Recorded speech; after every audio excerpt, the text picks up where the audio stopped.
네, 오늘은 그 다윗에 관한 세 번째 설교입니다. 다윗과 언약궤. 오늘 본문을 보시면 방금 우리 예빈이가 읽은 본문을 보시면 일련의 사건이 기록되어 있는데 언약궤하고 관련된 사건입니다. 언약궤를 예루살렘으로 옮겨오는 과정에서 일어난 사건들이 기록되어 있죠.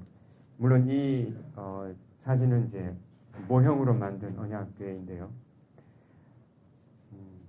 이 말씀을 통해서 하나님이 우리에게 주시는 메시지를 우리가 보다 정확하게 이해하려면 먼저 언약궤가 무엇인지 우리가 다시 한번 이렇게 점검하고 언약궤에 대한 이해가 필요합니다.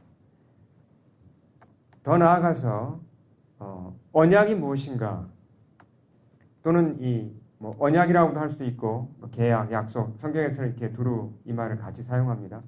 영어로 하면 이제 covenant, promise라고도 할 수 있는 이 언약이 무엇인가를, 성경에서 말씀하시는 언약이 무엇인가를 우리가 다시 한번 이렇게 점검하고 이해할 필요가 있습니다. 그래야 언약궤를 바로 알고 오늘 본문의 사건을 우리가 바로 이해할 수가 있습니다. 네. 사람들이 이 세상에서 살아가면서 여러 가지 계약을 맺고 살아갑니다. 집을 세내거나 집을 살 때나 차를 리스할 때나 다 계약이 필요하죠. 그 약속이나 계약은 사람들이 서로 신뢰하는 데 참 중요합니다. 그 관계를 맺는데 중요한 역할을 하죠. 근데 하나님과 사람이 관계를 맺는데도, 그리고 하나님과 사람이 교제를 하는데도 언약이 필요하다는 것입니다. 하나님이 언약을 사용하십니다. 사람 사이에서도 약속은 관계를 만들어줍니다. 어떤 사람하고 내가 약속을 했다면 그 사람하고 관계가 맺히는 것입니다. 그리고 신뢰를 구축하는 거죠. 아무나 하고 약속할 수 없지 않습니까? 마찬가지입니다.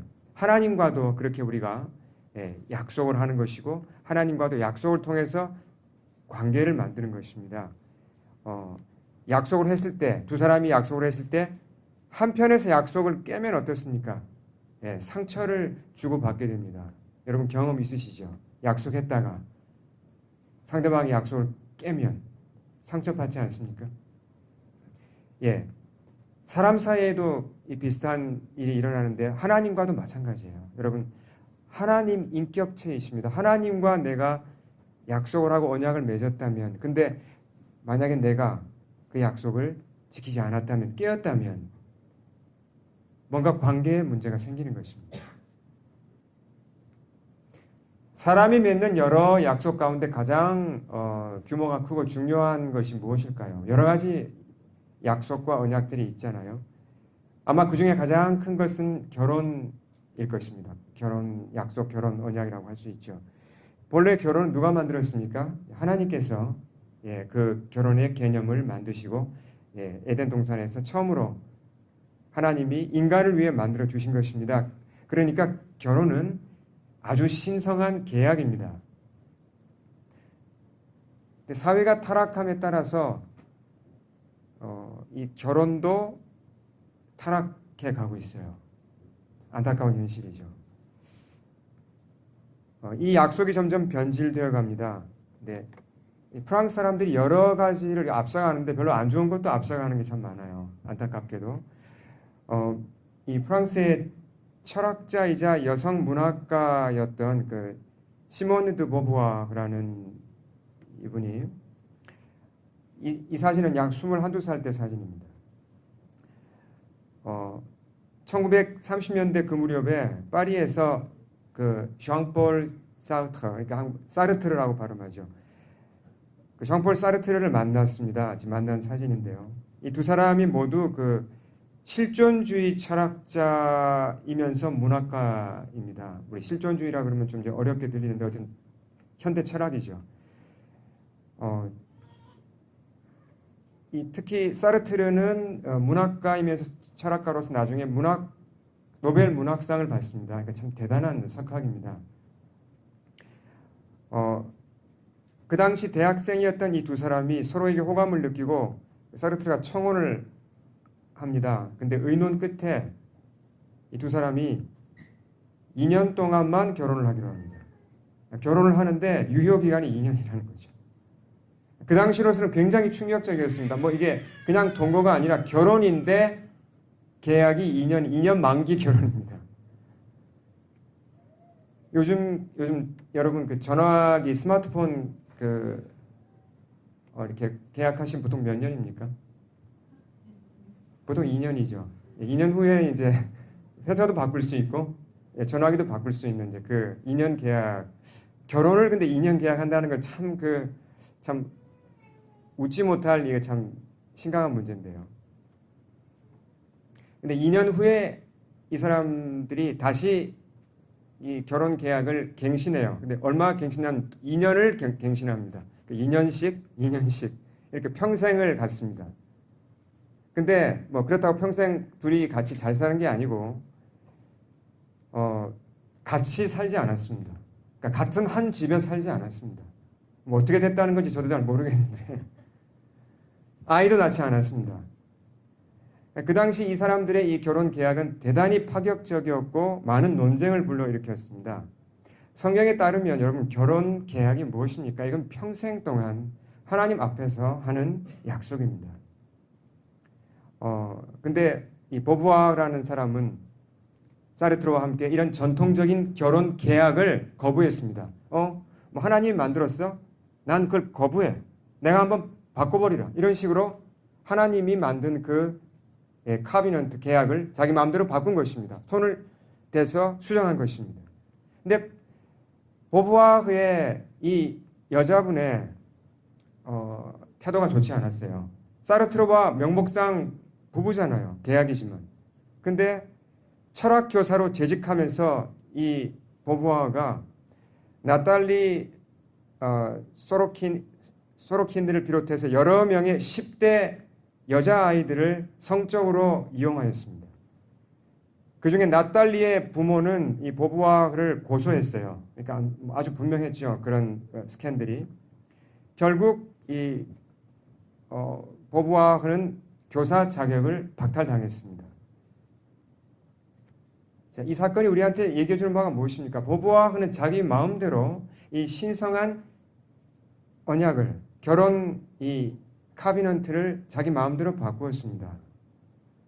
그 결과 여러 사람들에게 상처를 주었습니다. 물론 자기 자신에게도 그런 피해를 스스로 입힌 것이죠. 성경에는 하나님이 사람들과 맺은 여러 약속들이 기록되어 있습니다. 그래서 우리가 구약 성경, 신약 성경이라고 하지 않습니까? 자꾸 우리가 잊어버리는 경향이 있어요. 성경은 약속입니다. 영어 성경에 보시면 이 약속을 이제 몇 가지 단어로 번역을 하는데 그 중에 한 가지가 카비넌트입니다. 자, 카비넌트라는 단어를 잠깐 영어로 보시면 여기 이제 영어로 우리 청년들을 읽어보시면 무슨 말인지 알고요. 자, 카비넌트가 무엇인가? 개인이나 그룹 사이에 맺은 합의예요. 합의. 근데 법적인 구속력이 있다는 것입니다. 이해하시겠죠? 그러니까 그냥 뭐 우리가 약속하는데 지키면 좋고 안 지키면 뭐 할 수 없지 이게 아니고요. 그건 가벼운 약속이 그건 아니고 약속인데 안 지키면 법적으로 문제가 발생할 수 있다는 겁니다. 굉장히 강력한 약속입니다. 그게 카비넌트이고 성경에서 그렇게 영어 성경에서는 카비넌트라는 단어를 씁니다. 한글 성경에서는 이 단어를 언약, 약속, 계약 이렇게 다양하게 번역을 합니다. 자, 아담과 하와 그리고 또 노아, 아브라함을 비롯하여 여러 사람들에게 하나님이 이 카비넌트를 맺었습니다. 그 중에 특히 우리가 주목할 만한 것은 이제 출애굽 후에 시내 광야에서 이스라엘 백성 전체가 하나님과 이 계약, 카비넌트를 맺은 사건이 출애굽기에 기록되어 있죠. 자, 그 말씀 중요하니까 우리 한번 같이 읽어보겠습니다. 자, 읽겠습니다. 세계가 다 내게 속하였나니 너희가 내 말을 잘 듣고 내 언약을 지키면 너희는 모든 민족 중에서 내 소유가 되겠고 너희가 내게 대하여 제사장 나라가 되며 거룩한 백성이 되리라. 자, 여기서 하나님께서는 이스라엘 백성과 함께 정말 계약을 맺으신 것입니다. 카비넌트를 맺은 거죠. 언약이나 약속, 계약이 유효하려면 어떻습니까? 쌍방이 그 약속에 관련된 의무사항을 지켜야 합니다. 그렇잖아요. 한쪽이 안 지키면 안 되죠. 우리가 전화를 가입하더라도 내가 만약에 내 마음대로 내 이 플랜 마음에 안 들어. 바꿀래. 내 마음대로 회사 바꾸면 어떻습니까? 당장 페널티가 날아오죠. 내가 마음대로 깰 수가 없는 것입니다. 내가 그 약속을 존중해야 하는 것입니다. 시내산에서 맺은 이 계약, 하나님과 이스라엘 백성이 맺은 계약에서 백성들이 지켜야 할 의무는 무엇입니까? 이 말씀에 따르면 하나님의 말씀을 잘 듣는 것입니다. 다시 말해서 십계명으로 요약되는 하나님의 법을 지키는 것입니다. 자, 그리하면 하나님 편에서는 뭘 해주신다 그랬죠? 이 말씀에 따르면 하나님이 어떤 복을 주신다고 하는데 그 복이 무엇입니까? 하나님의 소유가 된다고 그랬습니다. 이스라엘 백성이 이제는 신분이 달라집니다. 하나님의 소유가 됩니다. 하나님이 그들의 주인이 된다는 것입니다. 하나님이 그들의 왕이 된다는 것입니다. 더 나아가서 이스라엘 백성은 세상 만민을 구원하는 하나님의 그 중요한 계획의 통로가 된다는 것입니다. 얼마나 놀라운 복입니까? 내가 하나님의 자녀가 되고 세상에서 가장 귀한 사람들을 구원하는, 만민을 구원하는 일에 내가 지금 쓰임받게 된다는 것입니다. 그 약속을 하나님이 하십니다. 나는 하나님의 법만 지키면 됩니다. 자, 내가 지켜야 할, 이스라엘 백성이 지켜야 할 의무가 있습니다. 그 계약에서. 근데 의무가 큽니까? 아니면 하나님이 주시는 혜택이 큽니까? 이건 객관적으로 봐도 받는 혜택이 훨씬 큰 것입니다. 나는 법을 지키면, 하나님의 법을 지키면 구원받고 하나님의 자녀가 되고 그 영광스러운 만민 구원 역사에 내가 쓰임받는 것입니다. 아멘. 하나님이 사람과 맺으시는 언약은 언제나 이와 같아요. 사람 편에서 지켜야 할 의무는 상대적으로 작아요. 우린 무겁다고도 가끔 불평하는데 사실 객관적으로 보면 우리가 하나님께 지켜야 할 의무는 작은 것입니다. 반면에 얻게 되는 혜택은 아주 커요. 예를 들어서 노아에게 주신 그 노아하고 맺은 언약이 어떻습니까? 여러분 노아 기억하시죠? 창세기 6장부터 보시면 노아 편에서 하나님과 지금 계약을 카비넌트를 맺었잖아요. 노아가 해야 될 의무가 뭐죠? 방주를 짓는 것입니다. 물론 이건 보통 일은 아니에요. 수십 년 걸리는 자기 인생을 다 바쳐야 되는 그런 많은 수고가 들어가는 일은 맞습니다. 하지만 하나님으로부터 어떤 혜택을 받습니까? 하나님이 어떤 계약을 하셨습니까? 방주를 만들라 그리하면 너와 내 집이 구원을 얻는다 그랬습니다. 아니, 하나님의 심판으로부터 구원을 받고 정말 너무나 놀라운 혜택이죠. 방주를 짓는 것과는 비교할 수 없이 큰 혜택을 받는 것입니다. 자, 이렇게 노아가 하나님과 이 카비넌트를 맺으면서 구원을 체험하죠. 더 나아가 하나님을 체험합니다. 야, 진짜 하나님 신실하시구나. 하나님 말씀대로 다 이루어지는구나. 하나님을 경험하게 됩니다. 이 모든 혜택이 노아에게 온 것입니다. 하지만 성경에는 여러분 하나님과 맺은 언약을 가볍게 여기고 깨어버린 사람들도 기록되어 있어요. 시내산 아래에서 하나님과 이스라엘 백성이 언약을 맺었잖아요. 정말 큰 특권이고 복인데 불행하게도 그 이스라엘 사람 중에 많은 사람들이 언약을 깨었습니다. 존중하지 않았어요. 여러분 언약이 깨어지면요 이거 회복하는 거 참 쉽지 않습니다. 사람 사이에서 여러분 경험해 보셨죠? 어떤 사람을 믿고 약속했어요. 중요한 약속을. 이 사람 진짜 믿을만해. 약속을 했단 말이에요. 그 사람이 약속을 깨보십시오. 얼마나 상처받습니까? 그리고 그 사람하고 또 약속하고 싶습니까? 한 번 약속이 깨어지면요 참 회복하기 힘듭니다. 하나님은 이 언약, 카비넌트를 정말 소중하게 여기십니다. 그래서 이스라엘 백성에게, 당신의 백성에게 너희들 이걸 좀 알아라. 내가 얼마나 너희하고 맺은 이 언약을 소중하게 여기는지 너희가 알아야 한다. 이걸 계속 가르치세요. 자, 하나님께서 광야 이스라엘 백성에게 예배 드릴 수 있는 이 장소를 친히 설계하시고 지으라고 하셨죠. 그것이 무엇입니까? 뭐라고 불렀습니까? 성막이라고도 부르고 또 회막이라고도 부릅니다. 같은 장소죠. 영어 표현에도 타버나클이라고도 하고 The Tent of Meeting 이렇게도 부르죠. 텐트로 이루어진 성전입니다. 이 성전의 가장 안쪽에 있는 장소가 무엇입니까? 바로 지성소죠. 지성소는 어떤 장소입니까? 하나님의 임재를 나타냅니다. 거기서 이스라엘 백성이 지성소를 기준으로 하나님을 만나는 것입니다. 예배드리는 것입니다. 지성소 안에 무엇이 있습니까? 거기 있는 것이 바로 언약궤입니다. 나무 상자인데 금으로 입힌 이런 이건 모델이죠. 이런 궤가 바로 지성소에 들어있다는 것입니다. 자, 이 궤 이름이 뭐라고요? 여러분 이 단어를 주목하셔야 됩니다. 그냥 궤가 아니라 보물 상자가 아니고 카비넌트예요. 언약 궤입니다. Ark of the Covenant라고요.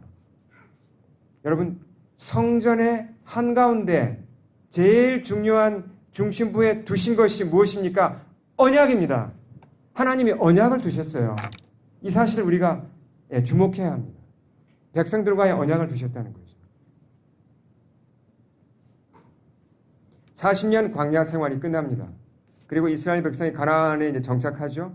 언약궤가 이리저리 이제 옮겨 다니다가 실로라는 곳에 세워진 그 성막에 보관되었어요. 근데 그 후로부터 약 500년에 가까운 세월이 흘렀습니다. 사사기 시대를 흘러가죠. 그리고 다윗이 이제 왕이 되었을 때 언약궤가 어디 있었습니까? 언약궤는 우리 퀴즈 하시면서 사무엘서를 열심히 읽으셨죠. 우여곡절 끝에 국경지대 작은 마을인 기럇 여아림이라는 곳에 가 있었습니다.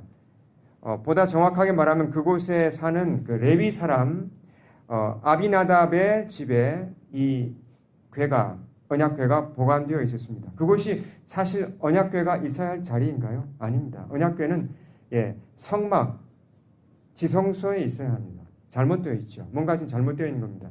그래서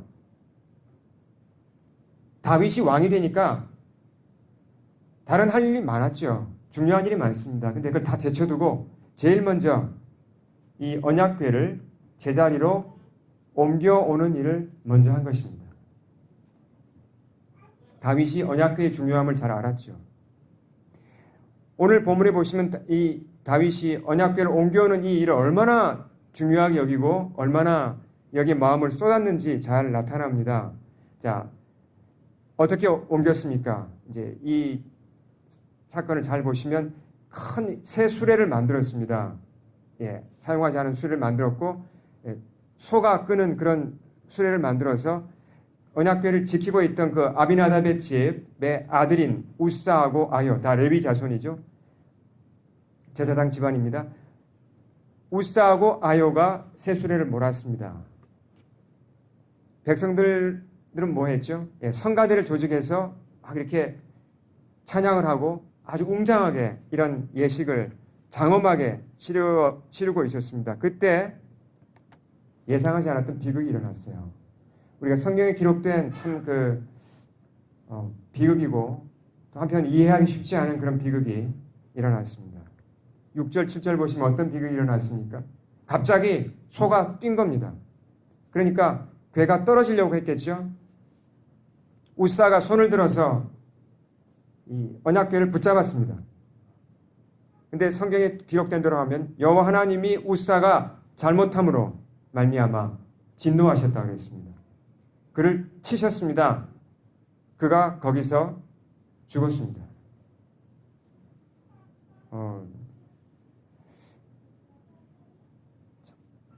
참 이게 이건 이제 그림책인데 상당히 잘 그린 그림책이죠. 이런 이제 우리가 그림으로 묘사한 것을 볼 수 있습니다. 우사가 하는 행동이 뭐죠? 언약궤가 떨어지지 않도록 그냥 붙잡았습니다. 근데 왜 하나님이 그를 이렇게 엄하게 다루셨을까요? 우사의 죄가 그렇게 심각한 것일까요? 우린 생각하지 않을 수 없습니다. 자, 한번 점검해 보겠습니다. 정말 하나님이 왜 이렇게 엄하게 그를 벌하셨을까? 하나님이 모세를 통해서 아주 상세한 법을 주셨습니다. 특히 언약궤가 무엇이고 어떻게 다루어야 하는가를 소상하게 하나님께서 이미 말씀을 하셨습니다. 성경에 기록이 되어 있습니다. 심지어 언약궤를 운반할 때는 어떻게 해라까지도 다 말씀해 놓으셨습니다. 민수기 4장 15절에 의하면 이 거룩한 궤를 옮길 때는 어떻게 옮겨야 됩니까? 수레를 쓰면 안 됩니다. 이렇게 두 개의 긴 폴이죠. 채를 써서 제사장들이 아무나 옮기면 안 됩니다. 제사장들이 어깨에 메고 가야 합니다. 또 아무리 제사장일지라도 궤를 만지는 것은 엄격하게 하나님이 금지하셨습니다. 성물은 만지지 말라에 해당되는 것이 언약궤죠. 그들이 죽으리라고 분명히 기록해 놓으셨습니다. 자, 언약궤를 그동안 맡아서 관리했던 레위인, 제사장으로서 우사가 언약궤를 맡고 있었잖아요, 그동안. 마땅히 이런 기본적인 하나님의 법을 숙지하고 따라야 했었습니다. 근데 우사가 어떻게 했죠?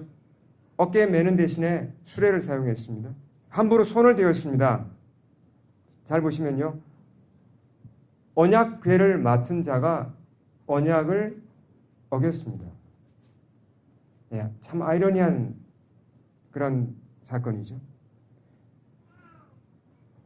사무엘서를 잘 읽어보시면 알 수 있는데 우사가 얼마 동안 이 언약궤와 함께 있었을까요? 자기 집에.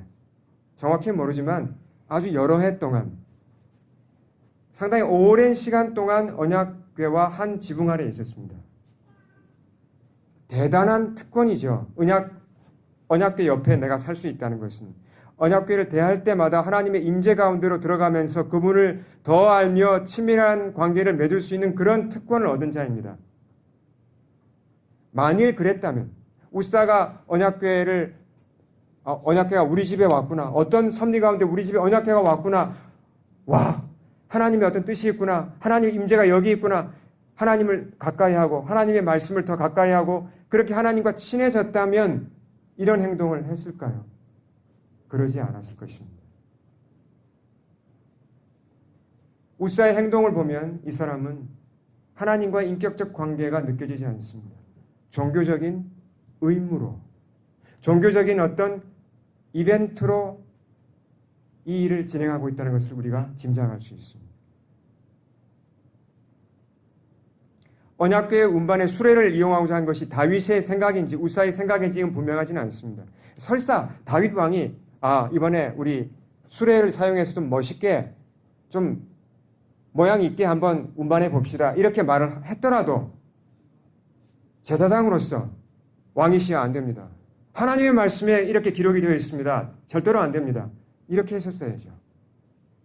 근데 우사는 아마 속으로 그렇게 충분히 계산했던 것 같습니다. 이 사건이 언약궤를 예루살렘으로 옮기는 사건이 전국적인 지금 관심을 끄는 사건이지 않습니까? 자신의 이름을 이스라엘 전역에 알릴 수 있는 그런 이벤트였습니다. 그러니까 좀 더 모양나게, 좀 더 이렇게 멋있게 하는 데만 관심이 있었다는 것을 알 수 있습니다. 하나님의 법을 2차례나 어긴 우사는 준엄한 심판을 피하지 못했던 거죠. 우사가 이날 하루 그냥 이 순간에 잘못해서 벌을 받은 게 아닙니다. 오랫동안 그의 잘못이 쌓여 있다가 이날 터진 것이죠. 네, 이 참 계속 심각한 얘기를 하느라고 여러분 또 제가 하고 듣느라고 좀 이제 어려우셨는데, 하나님의 계약에 대해서 하나님의 언약에 대해서 우리가 얘기를 하고 있습니다. 몇 년 전에 좀 벌써 좀 시간이 지났는데요. 제가 그 스마트폰 서비스 업체 중에 그 텔러스가 있죠. 텔러스에서 스마트폰을 제가 구입한 적이 있습니다. 계약을 하고. 근데 전화기를 구입하고 이제 플랜을 이제 그때는 3년이었어요. 요즘은 2년, 아마 2년짜리가 많은데 3년 계약에 전화기를 이제 구입을 했는데 쓰다가 보니까 이게 뭐가 좀 마음에 안 들어요.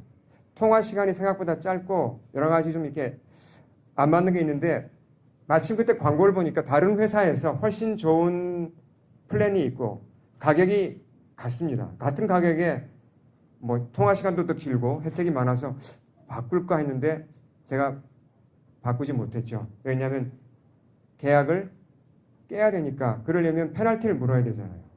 할 수 없이 그냥 3년을 참고 지냈습니다. 그러면서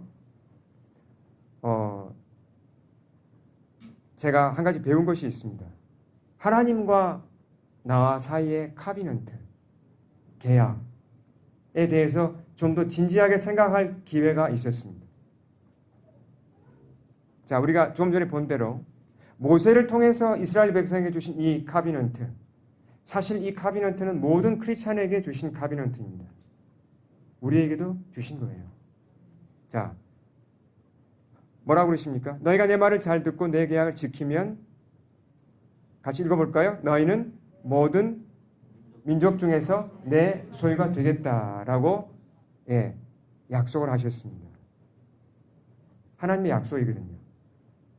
세상에서 우리는 여러 계약을 맺고 살아갑니다. 학교에서도 여러분 계약이 있습니다. 학생들도 그렇죠? 학교와의 이 계약이 있기 때문에 함부로 강의에 결석할 수 없죠. 그냥 무단으로 한 달 결석하면 어떻게 됩니까? 그 강의에서 아웃이죠. 한 달 학교 안 가면 그냥 그 학기 날아갑니다. 잘못하면 학교 더 이상 못 다닙니다. 왜요? 계약이 있으니까요. 그러니까 우리 학생들이 함부로 하지 않죠. 회사와의 계약이 있기 때문에 직장인들도 함부로 결근하지 못합니다.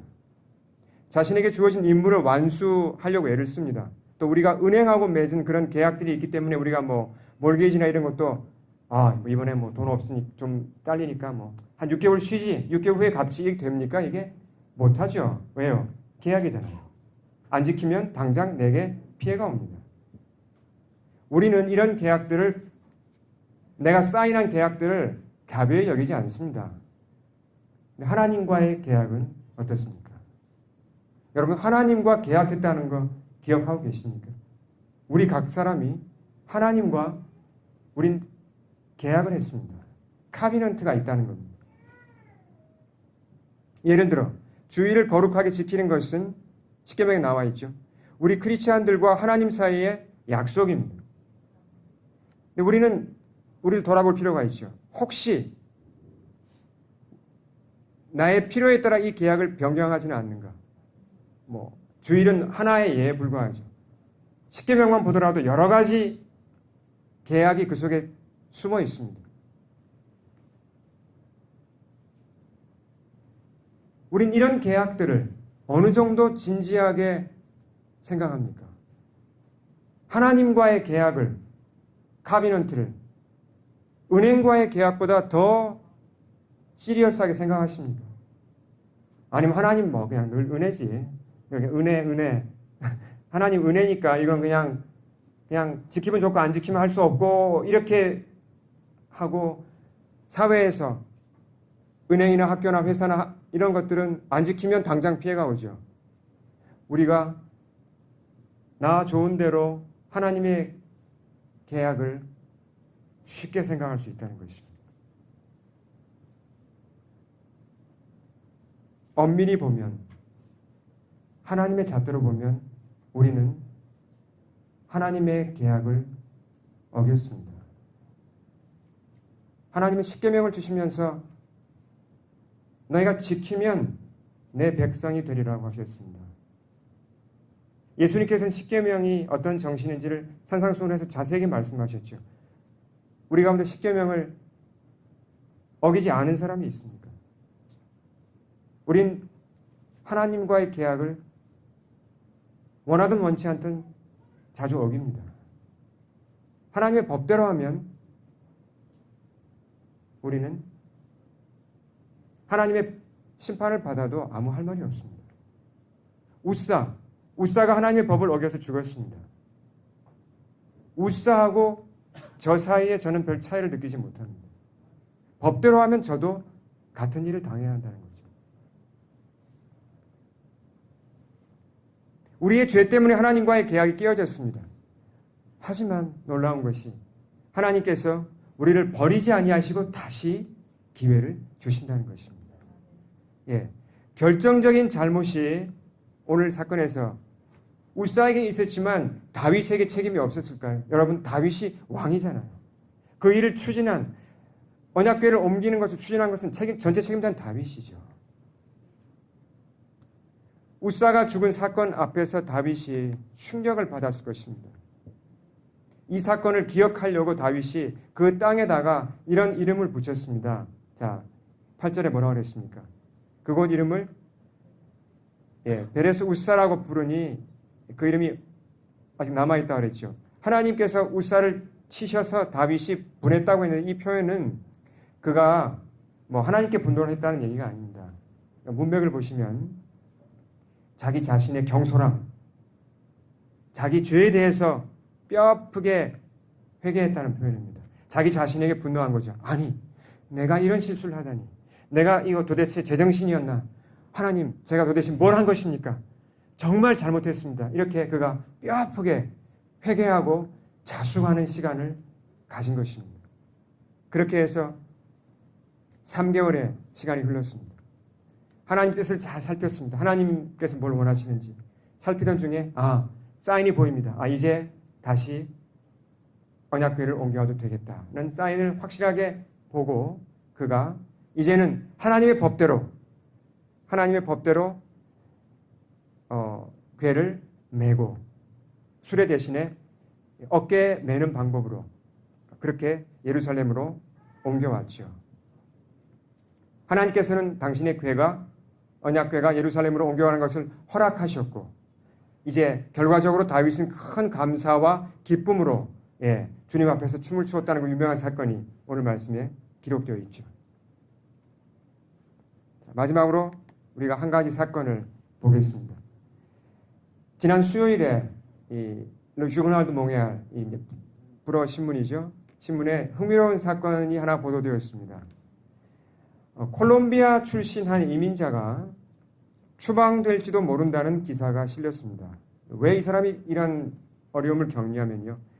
약 2년 전에 이 사람이 친선 축구 시합을 했는데 축구 시합에 가서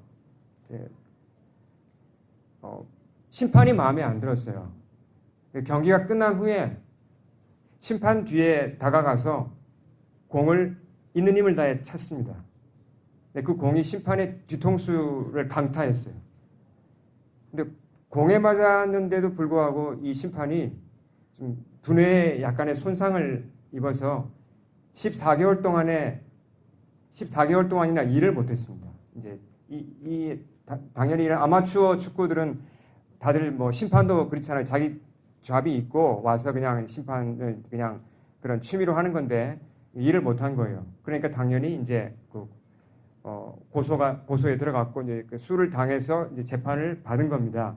이번에 이제 재판 1차 결과가 나왔는데 이 콜롬비아 사람이 실형을 당할 수도 있습니다. 그러니까 지금 검사가 이제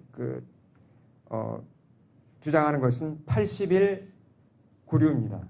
감옥에 80일 동안 들어가야 된다는 얘기죠. 만약에 이 실형을 받으면 이 콜롬비아인은 이민자이기 때문에 영주권자이기 때문에 어떻게 됩니까? 실형을 살든지 어떻게 하든지 추방입니다. 추방될 수 있다는 거죠. 자, 이 사람 원래 난민이었습니다. 콜롬비아가 전쟁할 당시에 난민 신청을 해서 캐나다로 들어왔고 케벡에서 영주권을 준 겁니다. 영주권 받을 때 여러분 계약이 있다는 거 아십니까? 이게 카비넌트예요. 계약이에요. 영주권자는 살게 해주지만 캐나다 혜택을 누릴 수 있게 해주지만 캐나다의 법을 지키고 케벡주의 법을 지켜라. 만약에 법을 어기고 실형을 받으면 당신 나가야 된다는 겁니다. 다 우리가 알고 있잖아요. 이 사람의 경우 법을 지키지 않았죠. 그래서 지금 추방될 위기에 처해 있습니다. 케벡 정부, 캐나다 정부, 어떻게 보면 참 너그러운 것 같지만 법을 어기면요 상당히 냉혹합니다. 물론 또 뭐 기준도 좀 들쑥날쑥하는 게 있어서 우리가 좀 속을 태울 때도 있지만 어쨌든 뭐 우리로서는 할 수 없죠. 케벡 정부가, 캐나다 정부가 이 이민자를 대하는 이 자세, 이런 자세로 하나님이 우리를 대하신다면 우린 다 망했습니다. 사실. 우린 다 추방이에요. 우린 너무나 자주 하나님의 언약을 깨웠습니다.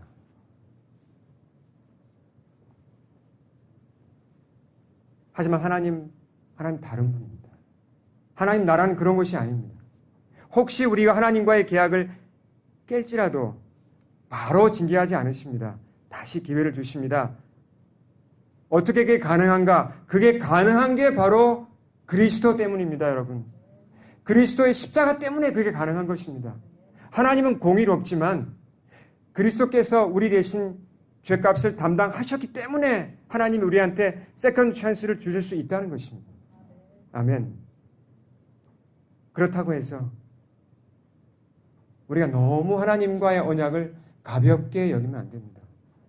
또 용서받지. 또 다시 갱신해 주시겠지. 그건 올바른 태도가 아니죠. 다윗과 같은 자세를 가져야 합니다. 한번 내가 잘못해서 하나님과의 언약을 깼다면 뼈아프게 자신을 돌아보고 회개하고 하나님의 이 언약을 지키고자 최선을 다하면서 기도해야 합니다. 그렇게 해야 우리가 하나님의 백성으로 성장해 갈 수 있고 주님을 더 깊이 체험할 수 있습니다. 아멘. 우리 같이 기도하겠습니다.